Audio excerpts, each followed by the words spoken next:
লোকসভা নির্বাচনে এবার গানকে হাতিয়ার গেরুয়া শিবিরের। হ্যাশট্যাগ একটা চোরও ছাড় পাবে না নামে একটি থিম সংকে হাতিয়ার করেছে গেরুয়া শিবির।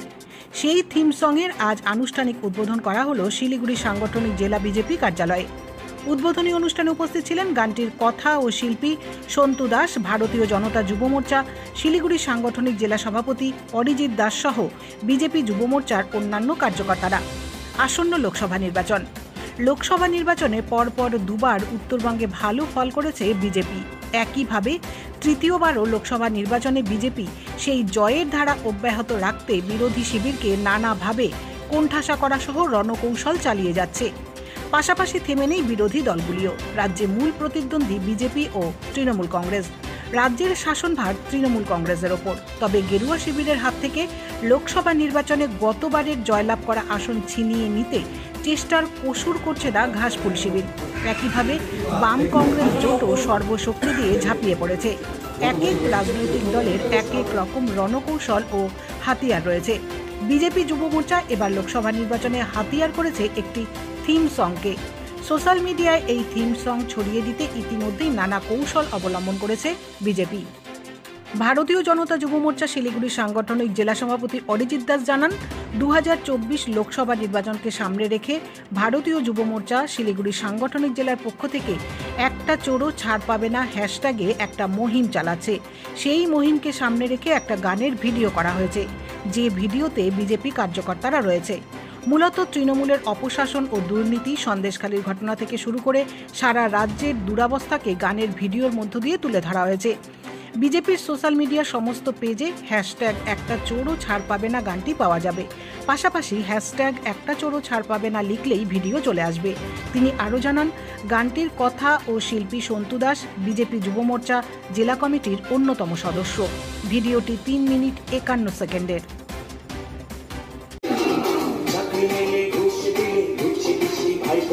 শিক্ষার মান তুলে দিয়ে বাংলাটাকে খাচ্ছে গেলে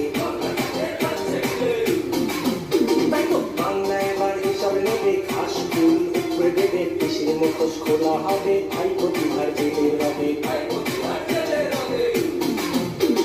গণতন্ত্রের হত্যাকারী হওয়ার জন্য সাদা শাড়ি, এই বাংলায় আর রবে না, একটা চোরও ছাড় পাবে না।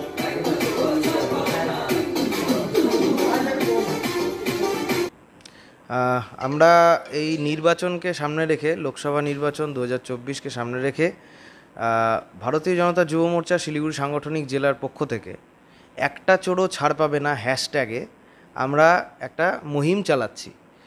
তো সেই মুহিমকে সামনে রেখেই আমরা একটা গান এবং ভিডিও করে সেখানেতে আমাদের কার্যকর্তারা সেখানে রয়েছে এবং বিভিন্ন যে তৃণমূলের যে অপশাসন, যে দুর্নীতি, যে সন্দেশখালির ঘটনা থেকে শুরু করে সারা পশ্চিমবাংলায় যে দুরবস্থা, সেই দুরবস্থাকে সেই গানের ভিডিও মধ্য দিয়ে তুলে ধরা হয়েছে।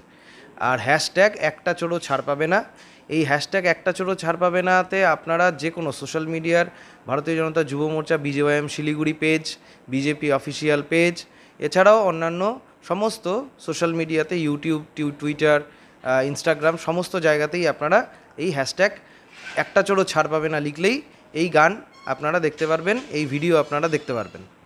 আমরা আজকে সেই গানটা রিলিজ করছি। তার জন্য আমাদের মধ্যে যে গানটি গেয়েছেন এবং যে মূলত এই আমাদের এই কাজের মধ্যে রয়েছেন, তার নাম হলো সন্তু দাস। আমাদের জেলা কমিটির উনি সদস্য, অন্যতম সদস্য। উনি গানটা লিখেছেন এবং গানটা করেছেন এবং সকলে মিলে, যুব মোর্চা সকলে মিলেই সেখানে সহযোগিতা করেছে। পাশাপাশি এই ভিডিওর মধ্য দিয়ে পুরো পশ্চিমবাংলার ঘটনা তুলে ধরা হয়েছে। এটা 3 মিনিট 51 সেকেন্ডের ভিডিও আছে।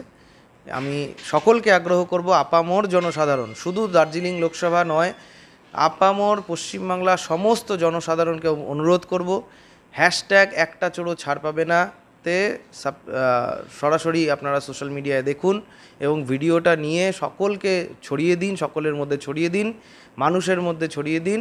সাধারণ মানুষের ঘরে ঘরে, হাতের হাতে যে মোবাইল ফোন, সেই মোবাইল ফোন, অ্যান্ড্রয়েড ফোনে যেন সেই গান পৌঁছে যায়, তার ব্যবস্থা আমরা করব। ভাবনা চিন্তা, প্রথম কথা তো আমি গান লিখি, সবসময় লিখি এবং গান আমার হচ্ছে মানে ইউটিউবে বা হচ্ছে অন্যান্য প্ল্যাটফর্মে অনেকটা হিট গানও আছে আমার। যেমন কি আমার পেছনের একটা গান রাধারানী বলে, সেটা হচ্ছে বাংলাদেশ জুড়ে হিট হয়েছিল, ওটাই আমার লেখা ছিল। এই পশ্চিমবঙ্গের দুরবস্থা যখন দেখতে পাচ্ছি, বারবার পশ্চিমবঙ্গের সরকারের যে উদাসীনতা পশ্চিমবঙ্গের মানুষকে নিয়ে যখন দেখতে পাচ্ছি, আর সন্দেশখালির মতো ঘটনা যখন ঘটলো, তখন আমার মনে হলো এই সরকারের প্রতিবাদটা খুব জোরালোভাবে করা দরকার।